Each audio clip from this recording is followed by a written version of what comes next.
Bagi Mbak Adinda semuanya, perkenalkan waktunya nama saya Yuli Tertuti, bisa dipanggil kita. Jadi saya akan menemani dan juga mendampingi Mbak Adinda untuk melakukan vaksinasi pada hari ini.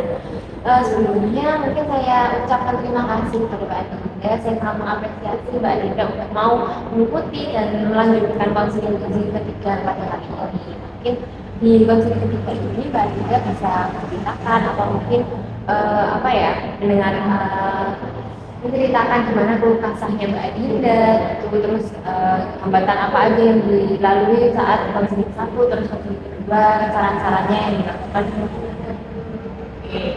Ya, selamat pagi juga Mbak Intan. Jadi kabar saya baik, cuma ya memang kalau untuk nyantai dari kemarin-kemarin itu saya kayak agak capek gitu ngelakuinnya, terus kadang kurang konsisten karena ada beberapa hambatan seperti saya kayak apa sering tidur, terus habis itu kayak frekuensi ngangkatnya itu kayak tidak yang 3 kali sesuai dengan aturan.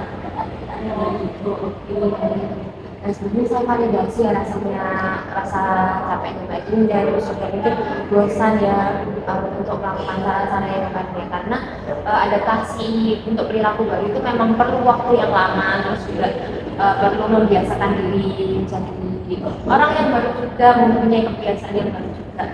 Mungkin kita selanjutnya nanti akan membedah sama-sama nih gimana cara solusinya biar keluh kesahnya Mbak Adinda itu bisa teratasi. Oke, siap.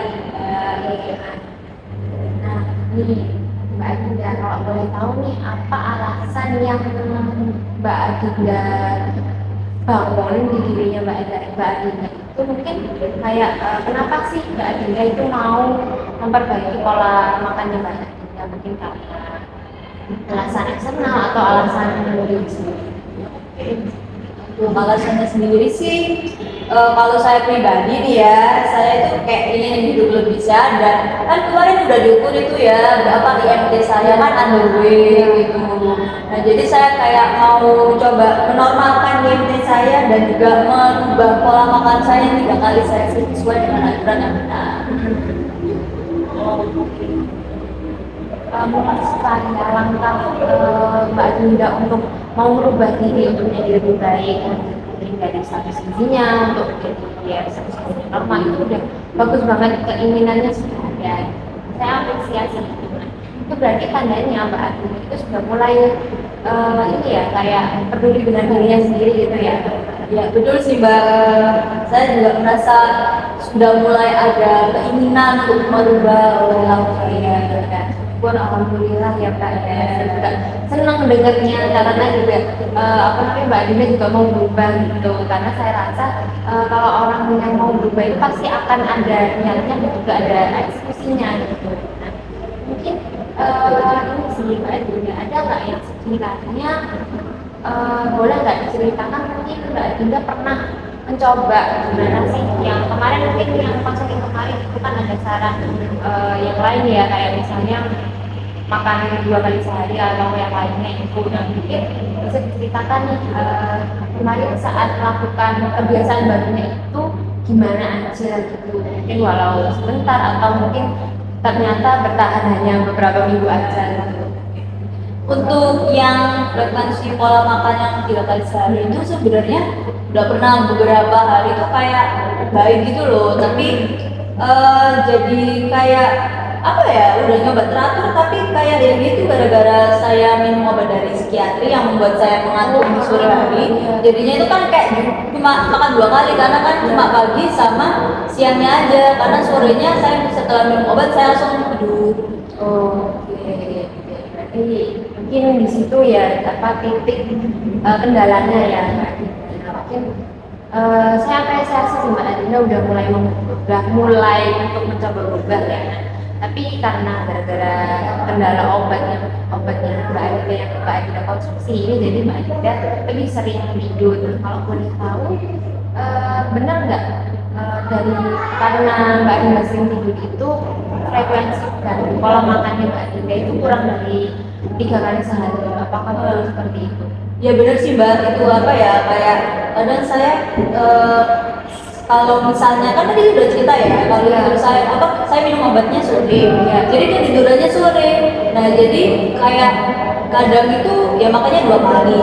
Itu pun kadang kalau siangnya makan, karena kalau siang tuh biasanya saya cuma kayak apa ya, makan yang kayak praktis-praktis kayak snack bar atau kayak roti gitu. Itu pun juga kalau dengar gitu karena kan saya juga kuliah gitu ya, jamnya lagi pagi. Kalau siang itu bukan nasi yang kayak gimana-gimana gitu ya Mbak, yang berat-berat gitu ya. Sebenarnya kalau boleh tahu mungkin dari setelah minum obat itu sehari-hari Mbak Adinda itu tidurnya berapa lama sih? Sebenarnya sih ya 8 jam pada umumnya ya, cuma karena tidur sore itu jadi ketambahan ada 4 sampai 5 jam lagi saya tidur gitu. Lumayan lama sih Mbak, mungkin ya, hampir setengah hari ya. Nah, mungkin karena itu karena setengah hari itu saya jadi ngerti sih kenapa Mbak Adinda jadi terkendala buat makan sebanyak 3 kali sehari ya. Nah, mungkin biasanya kalau boleh tahu Mbak Adinda itu makannya itu jam berapa aja? Saat sarapan atau saat siang? Kalau sarapannya sendiri itu sekitar jam 8 atau 9. Nah, terus makan siangnya ini kalau apa kadang kan harusnya jam 12 atau jam 1. Nah, itu saya kadang skip di jam 2-nya. Itu pun kayak makan yang udah tadi saya jelaskan sih sama roti aja gitu kan. Nah, terus kalau sekitar kalau malam ya itu biasanya saya makan dan minum obat, nggak makan deh, makan minum obat itu terkadang kayak kalau sore ketiduran ya nggak makan 3 kali sehari gitu. Jadi tapi kalau malam makannya itu harusnya jam 6 itu. Oh, jam 6. Cuman Iya. karena tidur itu ya jadi nggak makan dan Iya.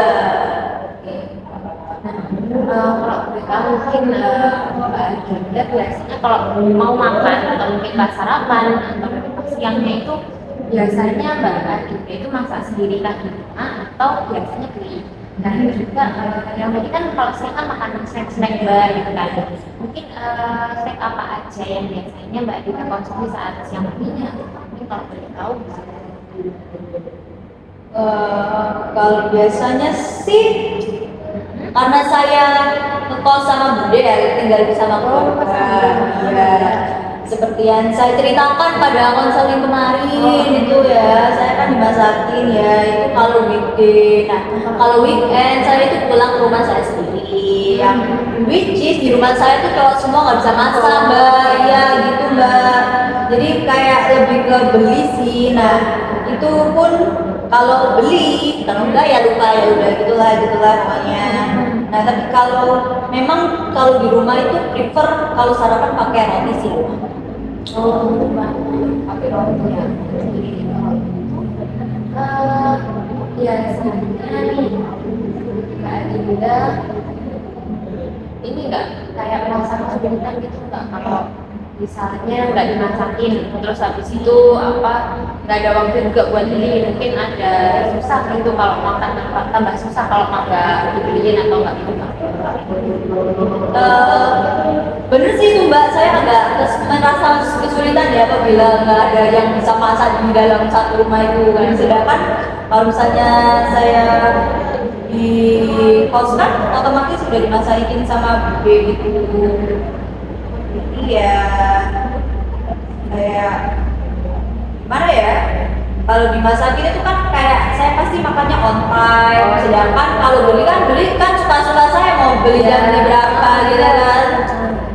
Itu Berarti kalau beli sendiri bisa jadi ditambah nggak teratur iya ya Mbak ya.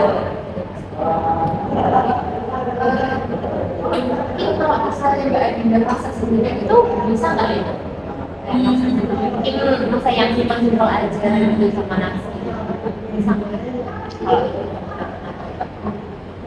Saya sendiri pribadi sih sebenarnya kalau masak yang gampang-gampang bisa. Tapi cuma merebus dan menggoreng gitu kan itu berarti tidak bisa memasak Mbak ya. Jadi intinya saya tidak bisa masak. Jadi saya prefer beli keluar, tapi kan kalau keluar saya kayak harus jalan, harus naik motor itu saya males ini biasa kayak gitu. Oh, Malas. itu sebenarnya sih Kak, itu udah bagus banget meskipun cuma bisa goreng dan coba itu udah bagus banget sih Mbak, kalau kata saya ya, karena itu juga termasuk upaya untuk merubah perilaku juga gitu kan. Mungkin nih kalau boleh tahu kan biasanya dimasakin ya. Nah, kalau dimasakin sama budenya itu biasanya dimasakin apa aja?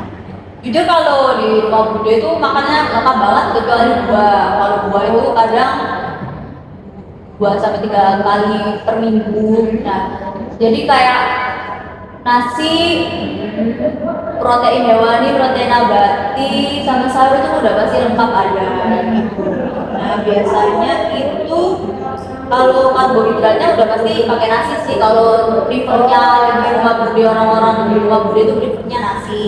Terus kalau proteinnya itu biasanya kalau yang nabati itu tempe sama tahu. Terus habis itu kalau lauknya itu kadang ya ayam. Bergantung sih, lebih sering itu ayam, tapi daging dan ikannya juga. Pakai sayur nggak Mbak? Kalau biasanya Oh iya, pakai sayur. Sayurnya sih macam-macam sih, karena saya tuh suka semua buah dan sayur. Jadi sebenarnya saya tuh makannya apa aja boleh, tapi ya kayak gitu frekuensinya kadang kayak males ya udah lah gitu ya. sama ini dalam mungkin isi piringku ya itu lengkap ya Mbak, ada karbohidrat, protein hewani, sampai ada sayurnya juga, kecuali buah aja. Oke, berarti keluhannya Mbak Adinda itu cuma di frekuensinya aja ya. Oke. Kalau gitu karena yang kurang ini yang topik masalahnya ini itu di frekuensi aja. Jadi sesi selanjutnya kita akan cari solusi bersama ya Mbak Adinda supaya frekuensi makannya Mbak Adinda bisa bertambah, bisa mungkin bertahap ya 2 kali sehari dulu atau sampai nanti kalau misalnya 2 kali sehari udah cukup bisa. Mungkin untuk sekarang Mbak Adinda itu masih ada nggak kayak keinginan untuk merubah perilaku frekuensi makannya gitu? Mungkin usahanya yang mau dicapai itu apa aja? Ya kalau saya sendiri kan, saya waktu tahu saya underweight itu agak kayak oh my god, kita kan harus merubah ya, itu harus ke normal, benar normal. Itu ya saya ingin berubah, dari situ saya ingin berubah karena saya tahu status hidup saya itu kan. Nah jadi ya saya ingin berubahnya awalnya karena panggilan hati, karena saya tahu kalau underweight itu tidak baik gitu kan, nanti nanti anemia gitu kan ya. Mbak Adinda udah tahu banyak sih ini sih, itu keren banget, saya senang sekali ya Mbak ya. Itu mungkin dari ceritanya Mbak Adinda tadi ya, itu Mbak Adinda itu udah tahu gitu apa aja risikonya, terus itu udah tahu kondisinya Mbak Adinda gimana, terus itu apalagi ya Mbak Adinda itu ya udah ngerti lah apa yang harus dilakukan. Nah, Mbak Adinda tepat banget nih untuk melakukan konseling gizi pada hari ini. Nah, jadi mulai dari kesadaran Mbak Adinda ingin berubah ini, saya ingin mencoba membantu nih supaya frekuensi makannya Mbak Adinda itu bisa kembali normal meskipun dengan minum obat. Di tahap ini tuh Mbak Adinda hanya perlu untuk berusaha untuk adaptasi, melakukan perilaku yang baru ini, dan juga mengurangi efek dari jangka waktu tidur yang lama itu. Jadi supaya Mbak Adinda bisa konsisten ini, saya coba bertahap dulu ya Mbak ya, supaya nanti adaptasinya juga nggak terlalu tinggi banget, biar nanti nggak tiba-tiba males gitu kan Mbak. Biar kebiasaan Mbak Adinda juga, terus habis itu dirinya Mbak Adinda itu nggak kaget gitu sama kebiasaan baru. Jadi dimulai secara bertahap. Mungkin kalau kita jelaskan ya, kita jelaskan untuk masalah yang satu tadi ya. Mungkin tadi saya dengar dari ceritanya Mbak Adinda itu ada 3 masalah. Ada ada frekuensi makannya yang menurun itu dikarenakan jangka waktu tidur yang lama, terus habis itu pilihan makannya yang cuma bisa dibeli atau dibeli dengan sakit, terus habis itu kurang dalam akses karena nggak bisa memasak sendiri. Nah, mungkin dari Mbak Adinda sendiri nih, mana masalah yang dirasa paling utama banget? Paling utama banget ya obat itu sih yang tidur itu, karena kayak oh my god gak jelas banget ini obat gitu. Kadang kayak misal kayak saya sebelum minum obat makan itu habis apa ya makan sih kan akhirnya kalau yang sorenya itu, tapi paginya nggak makan karena ketiduran, jadi sarapannya jadi di makan siang. Gitu Istilahnya brunch gitu iya ya. gitu. Jadi kalau itu mungkin karena obatnya yang dikonsumsi itu ya yang bikin jangka waktu tidurnya semakin lama ya, itu mungkin bisa nggak kalau misalnya dari ini kan konsul ke psikiaternya juga, mungkin bisa dikatakan juga keluhannya ke psikiaternya kayak jangka waktu tidurnya yang lama itu, jadi mungkin psikiaternya juga bisa mengerti juga seperti itu, karena manusia juga butuh makan juga kan, asupan juga. Nah, atau mungkin misalnya frekuensi obatnya juga tidak bisa dikurangi juga, mungkin bisa nih minta tolong ke kan ditinggalin sama bude atau itu pas budenya itu sama ayah sama kakak, oke, sama kakak ya. Nah, itu mungkin bisa minta bantuan nih ke orang-orang terdekat yang Mbak Adinda kenal itu buat minta dibangunkan kalau saat waktunya makan, misalnya makan pagi gitu, atau mungkin makan siangnya, terus terlebih lagi makan sorenya karena kan sorenya lebih sering tidur kan ya. Terus habis itu bisa juga nih Mbak Adinda untuk pasang alarm. Pasang alarmnya itu mungkin setelah 4-5 jam dari awal makan, misalnya sarapan jam 8, terus habis itu nanti 4 jam setelahnya jam 12 sampai jam 1 makan siang gitu, nanti pasangnya ya di alarm HP-nya gitu. Sudah seperti itu. Kira-kira kalau dari saran yang saya berikan tadi itu yang mungkin banget Mbak Adinda lakukan gitu. Yang pasti tahap pertama sih saya bakal ngobrol ke psikiater saya ya, kayak konsultasi nih obat bisa nggak diganti, kayak capek gitu tidur mulu kan dia mau makan ya gitu kan gitu. Nah namun ya sejauh ini mungkin saya juga bisa lebih aware ya, karena saya kan tinggal sama keluarga besar, maksudnya budi saya dan saya, jadi kayak saya juga dekat, jadi kayak saya bisa meminta tolong juga ke budi Pak D, kayak kalau waktunya makan kayak telepon atau langsung datang ke kamar saya gitu buat makan gitu.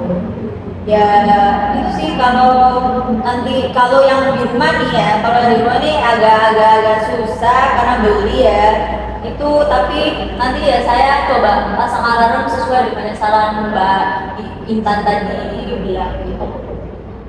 Itu ini udah keren banget sih Pak, apresiasi Pak. Mungkin untuk masalah selanjutnya mungkin kalau yang kedua mungkin masalah yang utama nih selain dari yang tidur, dari 3 masalah itu tadi, Mbak Adinda merasa yang urutan kedua yang mana? Ya, perolehan makannya kah atau dari akses makannya yang nggak bisa makan?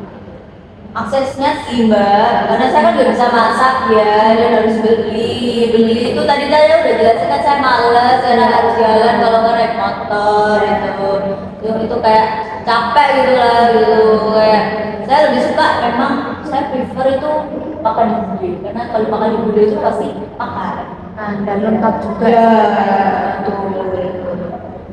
Oke, mungkin kalau kayak gitu mungkin sangat memungkinkan ya, misal kalau budenya nih juga ikut konseling diri ya sama saya juga bisa biar budenya Mbak Adinda itu juga aware gitu, kayak masalah kondisi Mbak Adinda yang perlu makan sesuai dengan anjurannya 3 kali sehari itu juga. Dan mungkin atau bisa juga budenya itu diingatkan, atau yang tadi sih minta dibangunkan atau keluarga juga untuk mengingatkan Mbak Adinda makan.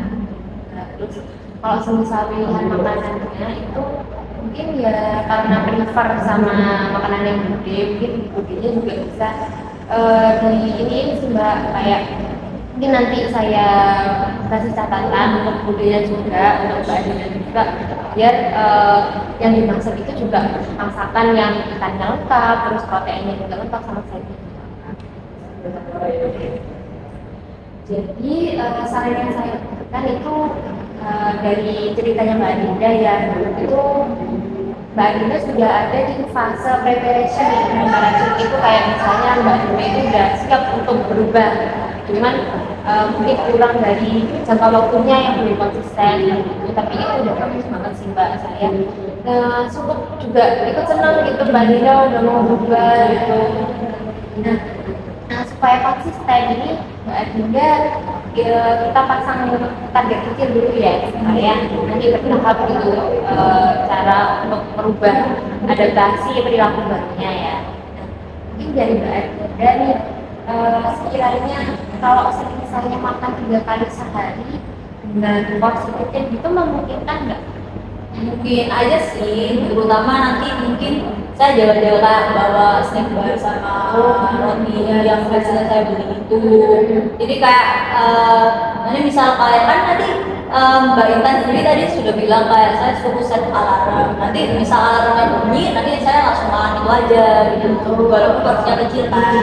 Nah, nanti kalau misalnya kalau udah pulang ke bude ya itu nanti saya juga bakal apa mengingatkan bude saya juga gitu, kayak meminta tolong gitu untuk dibangunkan atau gimana. Udah bagus banget sih Mbak, kayak makan roti juga Pak, pasti yang makan bulan. Pada dasarnya memang kalau roti itu bisa jadi pengganti nasi ya, mungkin bisa nih Mbak Adinda konsumsi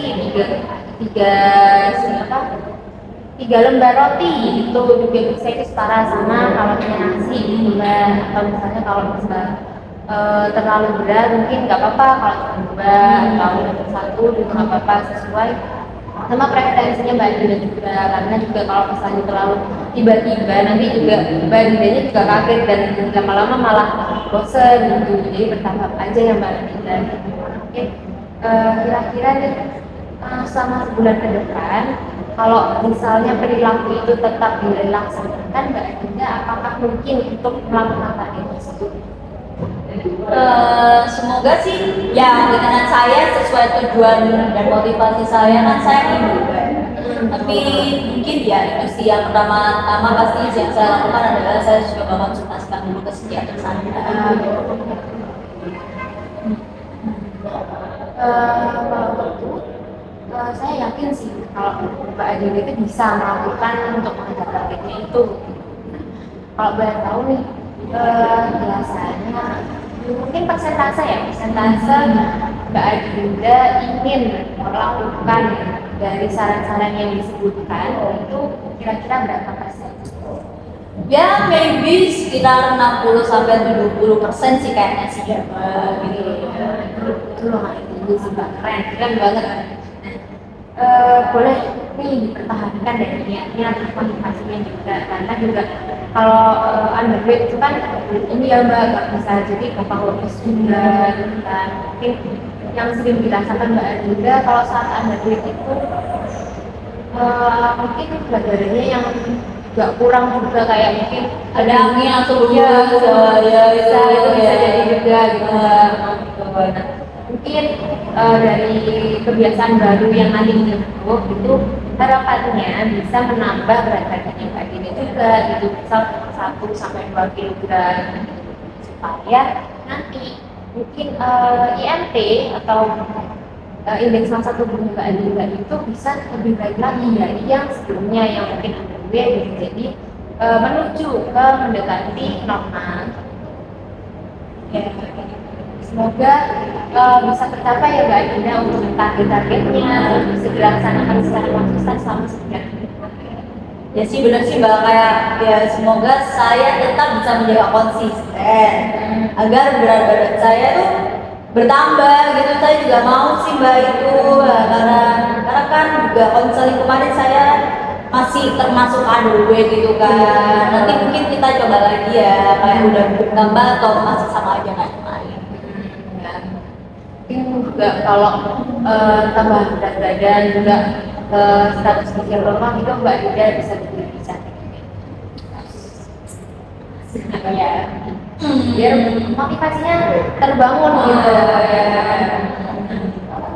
Nah, jadi dari hasil diskusi kita tadi nih, hasil kita cerita, terus kasih saran, itu mungkin apa aja yang bisa Mbak Dinda lakukan selama sebelum depan, boleh diceritakan? Yang pertama, of course, dari tadi saya selalu mention saya akan mencoba untuk mengonsultasikannya kepada psikiater saya agar pemakan saya itu juga tidak terganggu ya. Terus yang kedua, saya mencoba untuk harus makan 3 kali sehari itu dengan menggunakan alarm biar nanti, maksudnya kayak jelas pasti 3 kali gitu loh kalau berarti betul. walaupun mungkin nanti saya makannya pakai snack yang saya bawa atau gimana gitu. Terus habis itu ya gitu sih sejauh itu. Betul sekali yang disebutkan. Ya, nah mungkin nanti Mbak Dinda sudah mulai coba ya adaptasi supaya adaptasinya juga berjalan lancar dan semoga bisa berhasil untuk merubah statusnya Mbak Dinda. Saya yakin Mbak Dinda nanti juga itu merasakan perubahannya, kayak misalnya menjadi lebih sehat, lebih bugar, terus misal nanti pola makan yang sudah tercukupi, mungkin Mbak Dinda bisa nih balik lagi ke sini juga menceritakan nanti sebulan depan kayak gimana jadi akan lebih baik juga misal ada perubahan. Terus Noted, Mbak. Nanti berarti sebulan lagi ya saya lihat. Oke. Nah, baik ya, makasih banyak Mbak Dinda. Sekarang sesi sudah selesai dan semoga Mbak Dinda bisa melaksanakannya supaya Mbak Dinda lebih cantik, lebih sehat dan lebih ya baik. Terima kasih banyak Mbak Inta. Sama-sama. Semoga betah ya untuk mengikuti konseling gizi selanjutnya. Siap, see you.